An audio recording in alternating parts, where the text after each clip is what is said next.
오늘은 시편 51편 말씀을 대하겠습니다. 상하고 통회하는 마음, 이런 제목입니다.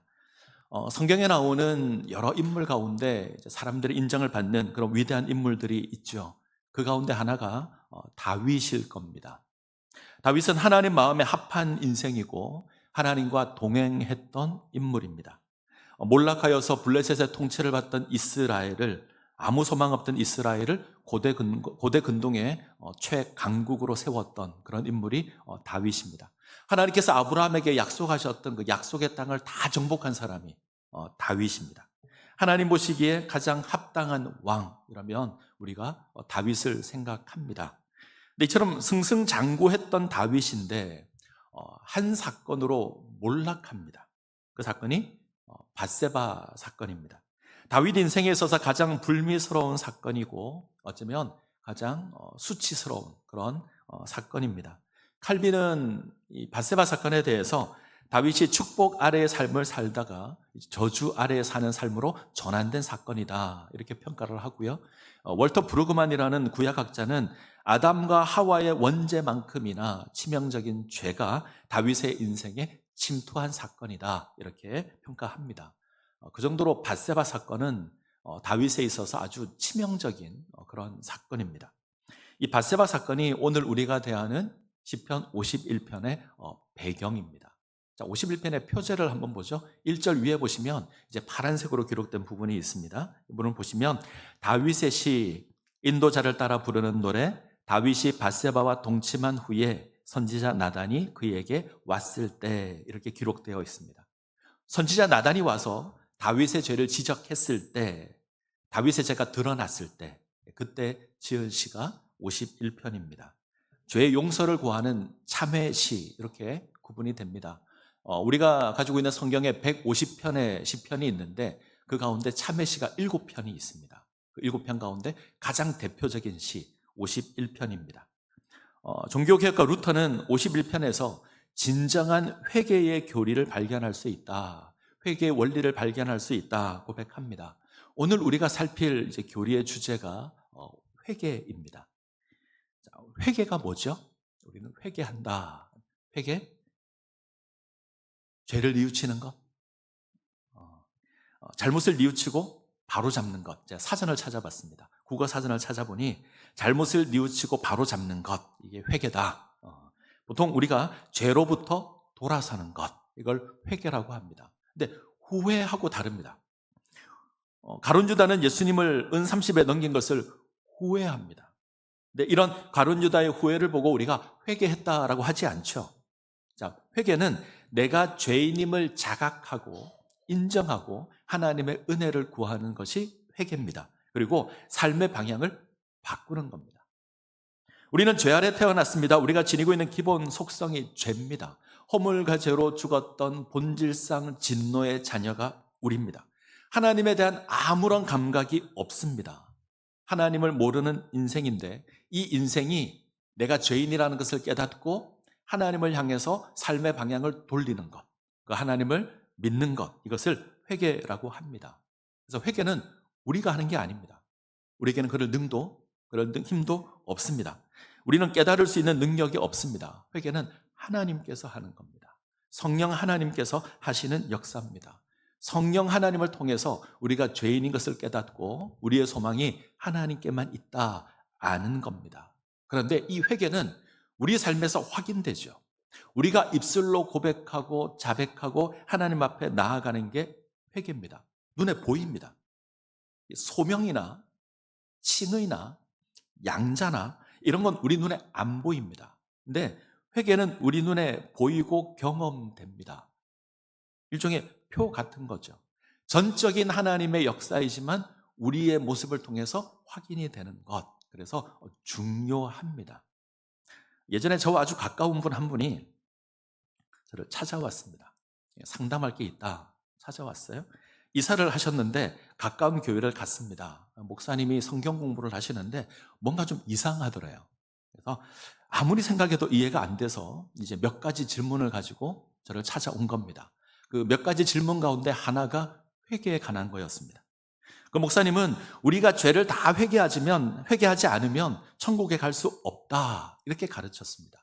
예를 들면 주일에 교회 가서 회개합니다. 하나님, 내가 알고 지은 죄 모르고 지은 죄 하나님 사해 주십시오, 기도합니다. 이렇게 기도해서 죄 용서를 받았는데 집으로 돌아가다가 그만 죄를 지었습니다. 이 죄를 회개하기 전에 교통사고가 나서 죽었어요. 그러면 이 사람은 어떻게 될까요? 천국에 갈까요? 천국에 못 갈까요? 갑니까? 못 갑니까? 목사가 물으면 왠지 대답을 잘해야 될 것 같은 느낌이. 죄가 있으니 지옥에 갈까요? 아니면 그래도 천국에 갈까요? 잘 모르겠나요? 이 목사님은 지옥에 간다고 가르쳤습니다. 회개하지 않은 죄가 남아있어서 천국에 갈 수 없다. 혹시 이렇게 생각하고 계십니까? 우리가 회개하지 않은 죄가 있으면 천국에 갈 수 없을까요? 아마 많은 분들이 이렇게 생각하는 것 같아요. 이런 거죠. 내가 예수를 믿는 그 순간, 내가 예수를 믿기 이전의 모든 죄는 사해진다. 하지만 예수 믿은 이후의 죄는 내가 회개해야 한다, 이렇게 생각하는 분들이 많습니다. 이게 맞다면 우리는 여기 있으면 안 됩니다. 우리는 언제 예수 믿어야 되죠? 죽기 전에. 그죠? 죽기 전, 숨이 넘어가기 전에 예수를 믿어야 죄가 다 사해지는 거잖아요. 아니면 불안해서 살아갈 수 없을 겁니다. 내가 알지도 못하고 지은 죄가 있을 텐데 그 죄로 말미암아 지옥에 간다. 너무 불안하잖아요. 그런데 이런 건 아닙니다. 어떤 경우에도 우리의 구원은 취소되지 않습니다. 하나님께서 의롭다 하신 것, 그 누구도 취소할 수 없습니다. 자기 아들까지 보내시면서 우리를 구원하셨는데 하나님께서 그 구원을 무르지 않으실 겁니다. 취소하지 않으실 겁니다. 우리의 구원은 안전합니다. 믿으십니까? 우리 구원은 안전합니다. 또 구원파라는 이단이 있습니다. 요즘은 신천지 때문에 좀 조용해졌는데 예전에는 신천지보다 구원파가 훨씬 더 우리를 혼란스럽게 했습니다. 길을 가면 붙들고 묻습니다. 당신은 죄인입니까? 의인입니까? 당신 교회 다닙니까? 라고 물었다가 교회 다닙니다. 그러면 물어요. 당신 죄인입니까? 의인입니까? 그러면 뭐라고 답을 해야 되죠? 자, 길을 가다가 누가 붙들고 물어요. 당신 교회 다닙니까? 예, 교회 다닙니다. 그럼 당신 죄인입니까? 의인입니까? 우리 뭐라고 답하죠? 죄인입니다. 누구나 이렇게 답을 할 겁니다. 우리가 죄인입니다. 그러면 구원파는 뭐라는 줄 아세요? 당신 구원받지 못했습니다. 그래요. 아직 죄가 있으니 당신이 죄인이라고 고백하는 거다. 당신은 구원받지 못한다. 이러고 이제 말장난을 합니다. 구원파는 이렇게 얘기합니다. 예수 그리스도의 십자가의 은혜로 우리의 모든 죄가 사해졌습니다. 이미 죄 사함을 받았습니다. 때문에 우리는 죄인이 아닙니다. 우리는 회개할 필요가 없습니다. 이렇게 미혹합니다. 그럴듯하죠. 구원파는 죄 사함의 은혜를 이야기하지만 그들은 회개를 이야기하지 않고 믿음을 이야기하지 않습니다. 십자가를 이야기하긴 하지만 깨닫는 것이 중요하다고 얘기합니다. 현대판 영지주의입니다. 아닙니다. 우리는 회개해야 합니다. 우리는 살아가면서 끊임없이 회개의 기도를 드려야 합니다. 자, 우리는 구원을 받았는데 왜 회개해야 되죠? 우리의 구원이 사라지지 않을 텐데, 취소되지 않을 텐데 왜 회개해야 되죠? 우리 몸에 여전히 죄가 있어서 그렇습니다. 우리는 여전히 죄를 짓고 삽니다. 그리고 이 회개를 통해서 하나님과의 관계가 더 친밀해집니다. 우리 구원이 취소되진 않지만 하나님과 온전한 관계를 누리기 위해서 우리는 회개해야 합니다. 자녀가 부모에게 잘못할 때가 있습니다. 죄를 지을 때가 있습니다. 그때마다 부모님이 관계를 끊을까요? 너는 내 자식이 아니다. 호적에서 파낼까요? 그랬다면 아무도, 우리 가운데 그 누구도 온전하지 않을 겁니다. 대신에 관계가 깨어지지 않지만 죄를 지으면 굉장히 불편합니다. 마음이 불편합니다. 관계가 불편합니다. 이땐 어떻게 해야 되죠? 찾아가서 죄를 고백하고 용서를 빌어야 합니다. 죄를 고백하면 부모님의 회초리를 들까요? 아니요, 안아줄 거예요. 그리고 받아줄 겁니다. 동일합니다. 우리가 죄를 짓는다고 해서 우리 구원이 취소되지는 않습니다. 그러나 하나님과의 관계가 불편해질 겁니다. 서먹서먹해질 겁니다. 우리가 회개해야 될 이유가 여기 있습니다. 하나님의 자녀된 우리가 죄를 짓는다고 해서 하나님 구원을 취소하지 않습니다. 내가 너를 어떻게 구원했는데, 내가 내 아들까지 보내며 구원했는데 네가 죄를 지어? 이러고 생명책에서 안 지우십니다. 그런 일은 없습니다. 하지만 하나님과 친밀한 관계를 누릴 수는 없습니다. 하나님의 풍성한 은혜를 누릴 수도 없습니다. 구원의 기쁨은 사라질 것이고 평안도 없을 겁니다. 우리는 죄를 인해서 불편해할 겁니다. 어쩌면 아담이 하나님의 낯을 피한 것처럼 하나님을 피할지도 모릅니다. 그래서 회개해야 합니다. 그게 옳은 겁니다. 하나님께서 우리가 회개하면 용서해 주시겠다 사죄의 약속을 하셨는데, 요한일서 1장 9절을 보시면 만일 우리가 우리 죄를 자백하면 그는 미쁘시고 위로사 우리 죄를 사하시며 우리를 모든 불의에서 깨끗하게 하실 것이요. 우리가 자백하면, 우리가 죄를 고백하면 하나님 그 죄를 사하실 겁니다. 깨끗하게 하실 겁니다. 자, 이것이 회개인데, 이 회개에 관한 교훈이 시편 51편에 아주 잘 나타나 있습니다. 자, 51편을 이제 우리가 대할 텐데, 먼저 배경을 아는 게 좀 중요합니다. 밧세바 사건을 좀 생각해 보겠습니다. 이스라엘이 암몬과 전쟁을 할 때에 다윗이 이 전쟁에 참여하지 않고 예루살렘에 남아 있습니다. 왕이 꼭 전쟁에 참여해야 되는 건 아닙니다. 그렇게 하지 않아도 괜찮습니다. 그런데 문제는 예루살렘에 남아있는 다윗이 뭔가 온전하지 않다는 겁니다. 자, 사무엘하 11장 2절을 한번 볼까요? 사무엘하 11장 2절 같이 읽습니다. 저녁 때에 다윗이 그의 침상에서 일어나 왕궁 옥상에서 거닐다가 그곳에서 보니 한 여인이 목욕을 하는데 심히 아름다워 보이는지라. 자, 다윗이 언제 일어나죠? 시간을 잘 보시죠. 언제? 저녁 때에. 사람은 보통 언제 일어나야 되죠? 아침에. 근데 다윗은 저녁에 일어납니다. 그때까지 어디 있냐면 침상에 있습니다. 이때 침상은 그냥 침대를 의미하는 단어가 아닙니다. 여인과 관계를 맺는다, 이런 뜻의 단어입니다. 지금 이스라엘이 전쟁하고 있는데 다윗은 뭐하죠? 한가로이 여인을 취하고 있습니다. 그리고 저녁 때가 돼서야 일어납니다. 뭔가 다윗답지 않잖아요.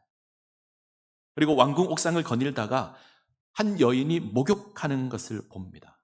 그러자 또 육체의 욕망이 솟아오릅니다. 방금 침상에서 나왔습니다. 그런데 다시 정욕이 일어납니다. 이에 사람을 보내서 그 여인을 데려오죠. 취할 수 없는 여인이라는 것을 압니다. 금지된 여인입니다. 그런데 멈추지 않습니다. 데려오고 동침하고 돌려보냅니다. 자기 마음대로 행동하는 겁니다. 자기 보기 좋은 대로 행동하는 겁니다. 얼마 뒤에 내가 임신하였습니다. 이 고소장이 날아왔습니다. 죄의 고소장이죠. 그러자 다윗은 죄를 감추기 위해서 행동을 시작합니다. 전쟁터에 나와 있는 이제 이 여인의 남편, 밧세바의 남편 우리아를 부릅니다. 그리고 집으로 보내서 여인과 잠을 자게 하는데 우리아가 집으로 안 갑니다.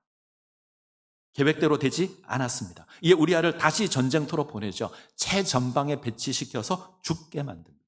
자, 죄가 죄를 낳았습니다. 남편을 잃은 밧세바, 이제 남편을 장사하고 그 이후에 다윗이 밧세바를 아내로 맞이합니다. 고대 사회에서는 과부가 가장 연약하고 불쌍한 존재입니다. 가장 비천한 존재가 과부입니다. 남편을 잃었다, 이 말은 아무런 보호받을 방법이 없다는 겁니다. 그런데 이 부하의 아내를 자기 아내로 삼습니다. 이게 다른 사람 눈에는 자비의 행동으로 보였을 거예요. 그죠? 남편을 잃은 그 부하의 아내를 데려다가 아내로 삼는 보호자가 되어주는, 다윗은 자비의 사람으로 보였을 겁니다. 그리고 아이가 태어납니다. 사람들은 이 아이가 우리아의 아이라고 생각합니다. 다윗은 이 아이까지 거둬들여서 양육합니다. 자비의 사람으로 보일 겁니다. 자, 다윗이 얼마나 고약한 인물인지 아셔야 됩니다. 하나님께서 다윗을 이스라엘 왕으로 삼았습니다. 다윗의 힘이나 능력이 아닙니다. 하나님 베푸신 겁니다. 하나님의 은혜입니다. 그런데 다윗이 망각했습니다. 하나님을 잊었습니다. 자신을 왕으로 세운 그 하나님을 잊고 이제 왕으로 권력을 누리기 시작합니다. 이스라엘을 섬기는 자가 아니라 빼앗는 자가 되고 취하는 자가 됩니다. 금지된 것인데 취하는데 아무런 거리낌이 없습니다. 우리아를 죽이는데 아무런 거리낌이 없습니다. 우리아가 죽은 것에 대해서 요압에게 편지를 보내서 그 일을 걱정하지 말라고 합니다. 원문의 의미는 그 일을 악으로 여기지 말라. 그거 악이 아니다. 무슨 말이죠? 선이다. 다윗은 하나님이 없는 것처럼 행동합니다. 알량한 자비로 포장을 합니다. 하나님 모욕하는 겁니다. 하나님의 은혜를 거역하는 겁니다. 이 다윗에게 나단이 찾아옵니다. 밧세바가 아이를 낳은 이후에 찾아왔는데 아마 흐름을 봐서는 적어도 몇 년이 지난 것 같습니다. 다윗은 자신의 죄에 대해서 기억조차 하지 않을 때, 다윗은 까맣게 잊었을 그때 찾아옵니다. 그리고 죄를 선포합니다. 그런데 어찌하여 네가 여호와의 말씀을 업신여기고 나보기에 악을 행하였느냐? 다윗의 죄가 뭐죠? 하나님의 말씀을 업신여겼습니다. 하나님의 은혜를 모욕했습니다. 단순히 밧세바를 취한 게 아니라, 단순히 우리아를 죽인 게 아니라 하나님을 거역한 겁니다. 하나님을 무시한 겁니다. 이 선언에 다윗이 엎드려지죠. 내가 여호와께 죄를 범했습니다. 그리고 하나님의 은혜를 다시 바라봅니다. 하나님과 관계가 다시 회복되기를 원합니다. 그 내용이 시편 51편입니다. 우리는 51편을 통해서 이 회개에 관한 몇 가지 교훈들을 확인해야 합니다. 첫 번째 우리가 확인할 건 모든 죄는 하나님을 향하여 짓는 겁니다. 나단이 고백하잖아요. 당신이 하나님의 말씀을 업신여겼고 하나님을 무시했다. 자, 다윗도 고백합니다. 51편 4절. 51편 4절 볼까요? 같이 읽습니다. 내가 주께만 범죄하여 주의 목전에 악을 행하여 싸우니 주께서 말씀하실 때에 의로우시도다 하고 주께서 심판하실 때에 순전하시다 하리이다. 다윗은 자신의 죄를 하나님과의 관계에서 고백합니다. 내가 주께만 범죄하여 주의 목전에 악을 행하였습니다. 좀 어색하죠? 마치 다윗이 밧세바와 우리아에게는 죄를 지은 게 아니라 하나님께 죄를 지었다라고 고백하는 것처럼 보입니다. 밧세바나 우리아에 대해서는 아무런 잘못이 없다 고백하는 것 같습니다. 만약 누군가 저에게 잘못을 했습니다. 죄를 지었습니다. 그 사람이 제게 와서 한마디 사과도 하지 않고 내가 하나님께 기도했으니 나는 괜찮다 이렇게 말하면 전 분노할 거예요. 저만 그런 게 아니라 모든 사람이 화를 낼 겁니다. 자, 이 구절은 그런 의미가 아닙니다. 분명 다윗은 밧세바를 향해서 우리아를 향해서 죄를 지었습니다. 그런데 이렇게 고백하는 건 사람에게 지은 그 죄가 하나님을 향해서 죄를 지었다는 겁니다. 우리가 향하는 모든 죄는 하나님을 향해서 죄를 짓는 겁니다. 그래서 하나님께만 이렇게 표현을 되어 있는데 번역을 바꾸는 게 좋습니다. 하나님을 향하여, 내가 하나님을 향하여 죄를 지었습니다. 하나님께만 죄를 지은 게 아니고요, 사람에게도 죄를 지었는데 그 죄가 하나님을 향해서 지었다는 겁니다. 누군가에게 잘못을 했다면, 우리가 누군가에게 죄를 지었다면 그 사람에게만 죄를 지은 게 아닙니다. 하나님께도 죄를 지은 겁니다. 성경은 다윗이 행한 그 행위에 대해서 하나님 보시기에 악하더라 선언합니다. 나단은 다윗을 향해서 네가 하나님을 업신여겼다, 하나님의 말씀을 업신여겼다 고백합니다. 다윗의 죄는 하나님을 향한 죄입니다. 죄는 하나님의 은혜를 거역하는 것이고요, 하나님 업신여기는 겁니다. 우리는 내가 저 사람에게 잘못을 했으니 내가 저 사람에게만 가서 용서를 빌면 모든 문제가 해결될 것이다, 그렇게 생각하는데 아닙니다. 하나님을 향해서도 죄를 지은 겁니다. 하나님과의 관계에서도 해결하셔야 합니다. 사람에게 지은 죄는 그 사람과도 해결해야 되고요, 하나님과도 해결해야 합니다. 나는 하나님과 아무 상관없다 이렇게 말할 수 없습니다. 우리가 죄를 짓는 그 자체가 하나님을 향해서 죄를 짓는 겁니다. 두 번째, 우리의 죄를 바라보고 하나님을 바라봐야 합니다. 내가 죄인인 것을 깨닫고 하나님을 바라보아야 합니다. 내가 지은 죄가 무엇인지 정확하게 직시해야 합니다. 그리고 고백하는 겁니다.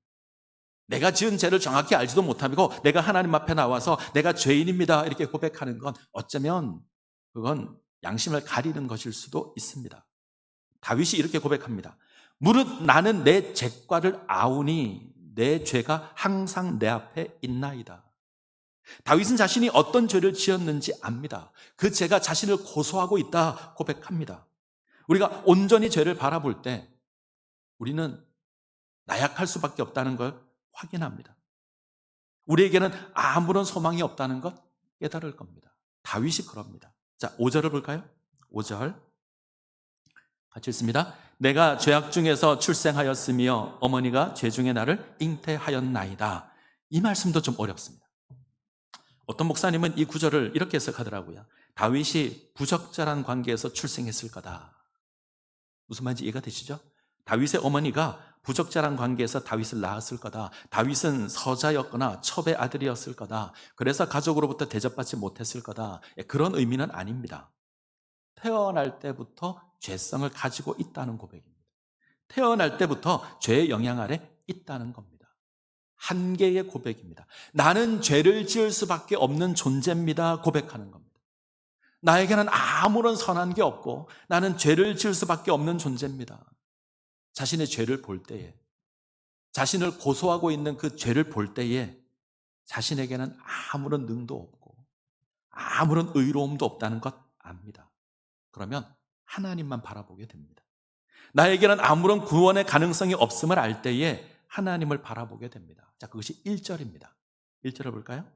1절 같이 읽습니다. 하나님이여 주의 인자를 따라 내게 은혜를 베푸시며 주의 많은 긍휼을 따라 내 죄악을 지워 주소서. 주의 인자, 하나님의 인자, 헤세드입니다. 하나님의 변하지 않는 사랑, 헤세드입니다. 하나님은 우리와 언약을 맺으시고 그 사랑을 바꾸지 않으십니다. 변함없이 우리를 사랑하십니다. 그 사랑을 의지하는 거고요. 자, 긍휼, 주의 많은 긍휼 할 때 긍휼은 라마밈이라고 합니다. 이건 자비를 의미하는데 그 근원적인 의미가 어머니의 모성애를 의미합니다. 어머니의 사랑, 결코 끊을 수 없는 사랑. 자식이 실패하고 넘어지고 죄를 지어도 결코 포기할 수 없는 그 어머니의 사랑. 그 사랑을 하나님의 자비로 고백하는 겁니다. 다윗이 고백하는 건 하나님의 은혜만을 간구하는 거죠. 나는 죄를 지을 수밖에 없고 나는 넘어질 수밖에 없고 나에게는 아무런 소망이 없는데 내가 기댈 건 하나님의 사랑과 하나님의 자비뿐입니다. 고백하는 겁니다. 하나님께서 그 사랑을 거두지 않으셔야 되고 하나님이 여전히 자비를 베풀어서 나를 안아주셔야 합니다. 그래야 회복될 수 있습니다. 자, 10절 51장 10절 같이 읽습니다. 하나님이여 내 속에 정한 마음을 창조하시고 내 안에 정직한 영을 새롭게 하소서. 하나님만이 새롭게 할 수 있습니다.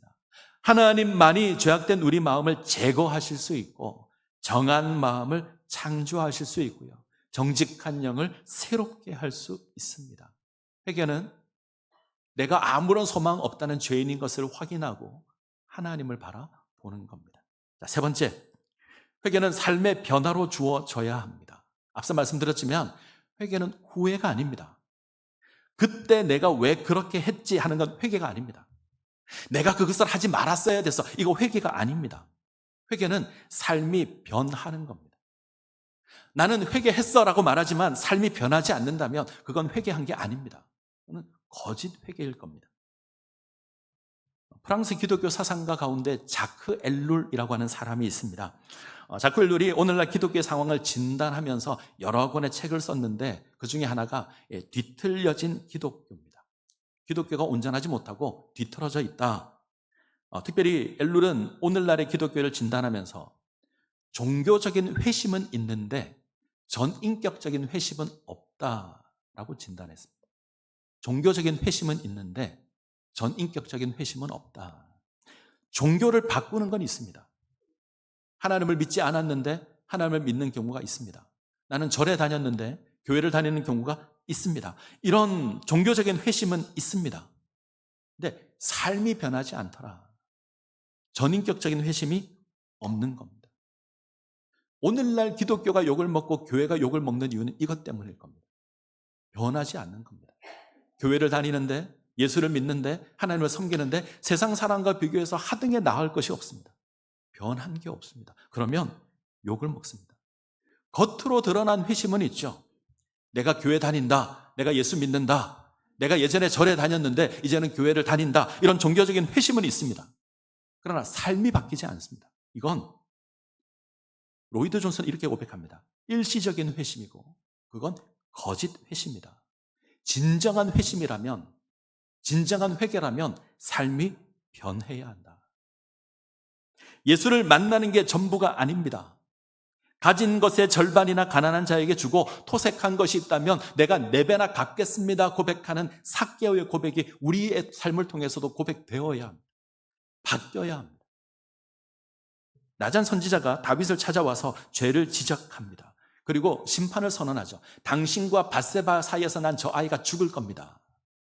그러자 다윗이 어떻게 하죠? 그 아이를 위해서 기도합니다. 자, 가만히 잘 생각해 보시죠. 사람들은 밧세바의 아이가 우리아의 아이라고 생각하고 있습니다. 다윗이 자비를 베풀어서 밧세바도 거뒀고 아이도 거뒀다고 생각합니다. 더군다나 상당한 시간이 지났습니다. 다윗도 잊었고 모든 사람도 잊었을 겁니다. 아무도 기억하지 않을 겁니다. 그런데 다윗이 나단 선지자의 이야기를 듣고 그 아이를 위해서 애통하고 탄식합니다. 이건 죄를 고백하는 것이고요. 죄를 인정하는 겁니다. 자신의 죄를 자비로 포장했는데, 그래서 다른 사람을 속였는데, 저 아이가 나와 밧세바 사이에서 난 아이다. 이거 공개하는 겁니다. 스스로 죄를 인정하고 그 죄 위에 서는 겁니다. 변했잖아요. 예전에 다윗은 죄를 가렸습니다. 간음죄를 가렸고 살인죄를 가렸습니다. 심지어 자비로 포장을 했습니다. 근데 지금은요, 드러냅니다. 그리고 하나님을 향해서 방향을 바꿉니다. 하나님을 향해서 나아갑니다. 그러면 하나님께서 은혜를 베풀어 주십니다. 자, 그 아이는 하나님의 선포대로, 하나님의 심판대로 죽습니다. 근데 하나님께서 은혜를 베풀어 주시죠. 다윗과 밧세바 사이에 또 다른 아이를 허락해 주시죠. 그 아이가 솔로몬입니다. 솔로몬의 또 다른 이름이 있습니다. 여디디야. 여디디야의 뜻은 하나님께서 사랑하신다. 내가 너를 사랑한다. 이 고백의 응답입니다. 죄를 심판하시는 그 하나님께서 다윗을 사랑한다 고백합니다. 회개는 삶이 바뀌는 겁니다. 자, 4번째, 회개를 통해서 구원의 즐거움이 회복됩니다. 다윗이 죄를 깨달았을 때, 그 죄가 자신을 끊임없이 고소했을 때 다윗은 하나님의 은혜를 누리지 못합니다. 그 은혜를 회복하는 방법이 회개입니다. 자, 12절, 51장 12절 같이 읽습니다. 주의 구원의 즐거움을 내게 회복시켜 주시고 자원하는 심령을 주사 나를 붙드소서. 주의 구원의 즐거움을 회복시켜 주십시오. 지금 다윗이 간구하는 게 이겁니다. 우리는 하나님의 백성이고요, 하나님의 자녀입니다. 하나님의 구원받은 백성입니다. 그런데 우리 속에 죄가 있으면 이 구원의 즐거움을 누리지 못합니다. 우리 몸에 있는 죄가 끊임없이 우리를 고소해서 우리로 하여금 하나님의 백성으로 그 풍성함을 누리지 못하게 합니다. 하나님께서 죄의 고소를 듣고 우리 구원을 취소하지는 않습니다. 우리 구원이 무효화되지는 않습니다. 그러나 그 죄가 우리를 흔들 수는 있습니다. 하나님의 은혜를 누리지 못하게 합니다. 우리가 구원받은 그 놀라운 즐거움을 우리가 누리지 못합니다. 다시 누리려면 회개해야 합니다. 그때 우리가 구원의 즐거움을 누리게 될 겁니다. 이 시간 우리가 진지하게 한번 물어봤으면 좋겠습니다. 우리 신앙생활에 회개가 있습니까? 혹시 회개하십니까? 어느 순간부터 회개가 사라졌습니다. 예전에는, 제가 어릴 때는 예배 순서에, 주일 예배 순서에 회개라는 순서가 있었습니다. 그래서 통성으로 죄를 고백하고 기도했던 그런 순서도 있었습니다. 근데 요즘은 잘 안 합니다.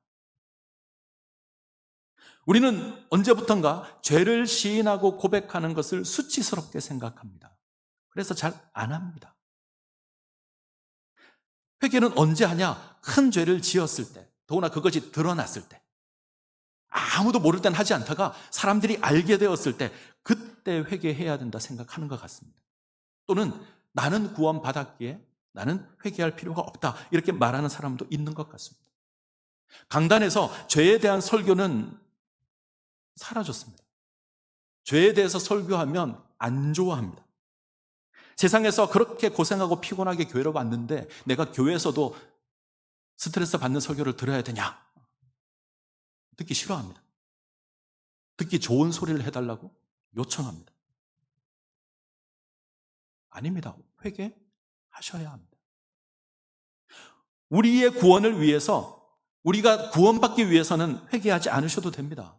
물론 아직 내가 예수를 모르고 하나님을 모르고 십자가의 복음을 모른다면 회개하셔야 되죠. 그러나 우리가 구원받은 백성이라면 회개하지 않아도 될 겁니다. 그러나 우리 삶 가운데 죄의 먼지가 묻지 않도록 우리는 늘 청결하게 회개해야 합니다. 조금만 청소하지 않아도요, 먼지가 자욱해집니다. 우리가 죄에 대해서 둔감하면 이 죄의 먼지가 우리 삶에 자욱할 겁니다. 그러면 구원의 즐거움을 누릴 수 없습니다.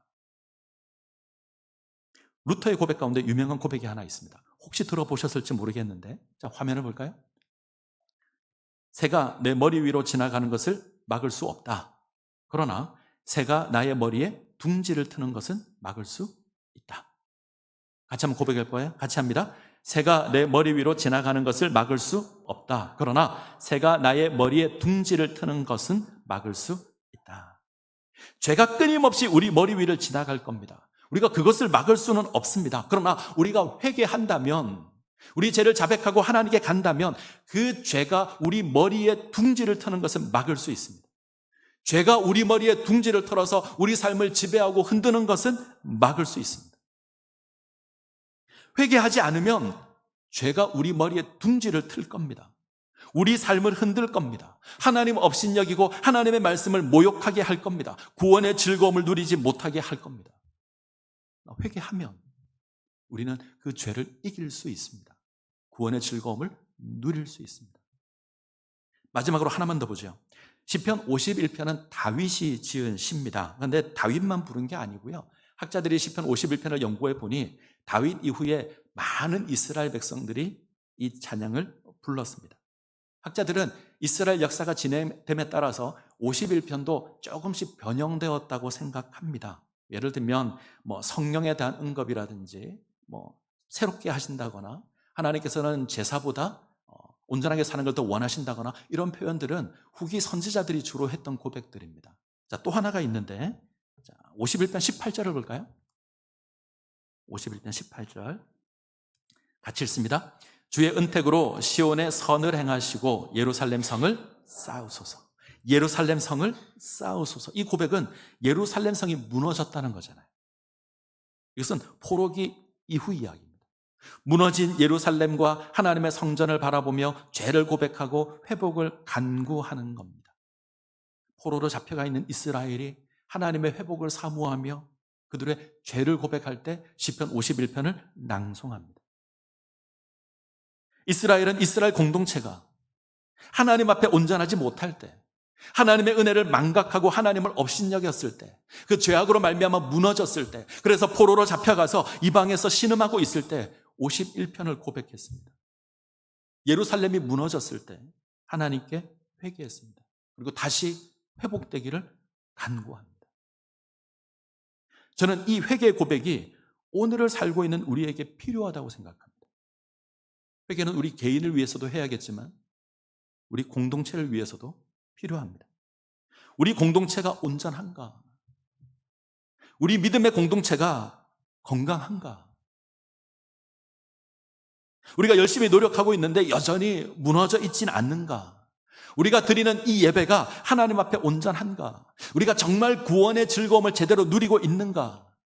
혹시 죄악이 우리 머리 위에 둥지를 틀어서 우리를 흔들고 있는 건 아닌가? 나의 만족을 위해서 내가 밧세바를 희생시키지 않았는가? 신실한 우리아를 내가 넘어지게 하지 않았는가? 죄를 지어놓고 알량한 자비로 포장하지 않았는가? 그런 일이 있다면 회개해야 합니다. 다시 우리 신앙 공동체가 하나님 바라보며 구원의 즐거움을 회복하기 위해서 우리는 회개해야 합니다.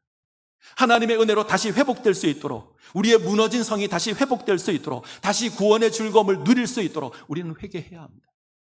하지 않으면요, 죄가 우리 머리 위에 둥지를 틀고 여전히 우리를 흔들 겁니다. 다음 주 월요일부터 30일부터 특별 새벽 기도회를 합니다. 말씀 사경회를 합니다. 주제가 무너진 여호와의 제단을 수축하라. 우리 신앙의 모습이 회복되기를 위해서 이런 제목을 삼았습니다. 저는 이 시간들을 통해서 우리가 하나님 앞에 온전히 세워졌으면 좋겠습니다.